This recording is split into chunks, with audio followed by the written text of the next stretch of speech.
করবো। সমাজে ভাই বোনেরা, আমি চেষ্টা করবো 3 থেকে 5 মিনিটের মধ্যে শেষ করার জন্য। আপনারা বিএনপির নেতা কর্মী, শহীদ রাষ্ট্রপতি আদর্শ শ্রেণী, তারেক রহমানের আদর্শ শ্রেণী, আমরা একটা মিছিল করবো, আমরা একটা র্যালি করবো। আমার আহ্বান থাকবে, আপনারা সর্বোচ্চ আমরা 10 থেকে 20 মিনিটের মধ্যে শেষ করবো। আপনারা থাকবেন তো ইনশাল্লাহ? আচ্ছা, আমি এখন আহ্বান অনুযায়ী আমাদের মোস্তাফিজুর রহমান শেখর তমিন স্টেজে দিকে আসো, আওয়াজ আসো, তোমাদের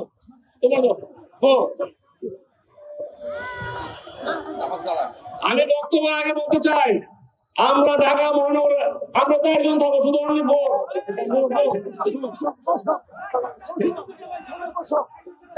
মাঝখানে আপনি দুজন আপনি হাত উঁচু করে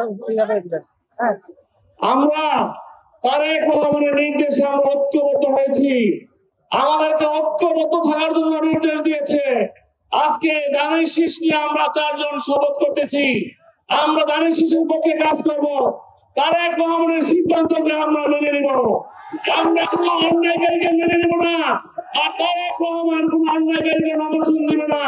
তারেক রহমান যে সিদ্ধান্ত দিবে আমরা 4 জন সেই সিদ্ধান্ত অক্ষরে অক্ষরে মেনে নিব। আমরা অনেক কষ্ট করেছি, অনেক শ্রম দিয়েছি, আমার মা বোনেরা অনেক মামলা খেয়েছে, হয়রানি করেছে, শেখ হাসিনা অনেক জুলুম করেছে, আমাদেরকে অনেক কষ্ট দিয়েছে, আমরা কি এগুলো ভুলে গেছি? আমরা চাই আগামীতে তারেক রহমানের নেতৃত্বে আমরা পুরো দেশে ঐক্যবদ্ধ আছি। তারেক রহমানের নেতৃত্বে আমরা 4 জন মনোনয়ন প্রত্যাশী, আমরা ঐক্যবদ্ধ আছি। আমরা ইনশাআল্লাহ যে কোনো ক্রান্তিকালে যে কোনো জনগণের সমস্যার পাশে আমরা থাকার চেষ্টা ছিলাম, আছি এবং থাকবো ইনশাআল্লাহ। আপনারা দুশ্চিন্তা করবেন না, জনগণের সাথে তারেক রহমান আছে। জনগণ যাদের চাইবো নমিনেশন সেই লোকই পাইবো ইনশাআল্লাহ। তারেক রহমানের জনগণের বাইরে যাবে না, আমি কথা দিলাম। তারেক রহমান জনগণের পালস বুঝে, যে ভালো, যে জনগণের পাশে থাকতে চায়, যে জনগণের পাশে থেকে জনসভা করতে পারে, যে দেশের জন্য কাজ করবে, যে দেশের কল্যাণে কাজ করবে, সেই লোককে আমাদের ভারতের পার্টির ভারপ্রাপ্ত চেয়ারম্যান নমিনেশন দিয়ে দিবে ইনশাআল্লাহ, আমরা বিশ্বাস করি। আপনারা টেনশন ফ্রি থাকেন, আগামীতে চমক দেখবেন, ভালো লোক, আপনাদের পছন্দের লোক, জনগণের পছন্দের লোক, এই 18 বছরের ভোটারদের পছন্দের লোককে তারেক রহমান মনোনয়ন দিবে, আমি এটা বিশ্বাস করি। এবং আপনারা দোয়া করবেন যেন ভালো লোককে আল্লাহ রব্বুল আলামিন নমিনেশন দেয়। শেখ হাসিনার মতো কুলাঙ্গার, স্বৈরাচারী শেখ হাসিনার মতো যেন এই ধরনের দুঃশাসন না আসে, এই জন্য দোয়া করবেন।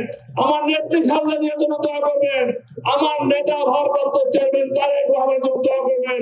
আল্লাহ রাব্বুল আলামিন ওনাকে যেন বাংলাদেশে এনে আমাদের জনগণের পাশে থাকতে পারে, সে মুক্ত করে দেয়, বিএনপি হাল ধরতে পারে।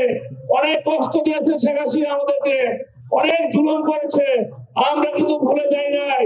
আল্লাহর রহমতে আগামী ফেব্রুয়ারি যে নির্বাচন হবে, বাংলাদেশ জাতীয়তাবাদী দল বিএনপির ভারপ্রাপ্ত চেয়ারম্যান তারেক রহমানের নেতৃত্বে বাংলাদেশে অবশ্যই একটা সুন্দর সুষ্ঠু নির্বাচন হবে, এবং সেই নির্বাচন ইনশাআল্লাহ বাংলাদেশের জনগণের ভোটে, বাংলাদেশের মানুষের সমর্থনে ইনশাআল্লাহ বিএনপি ক্ষমতা আসবে ইনশাআল্লাহ।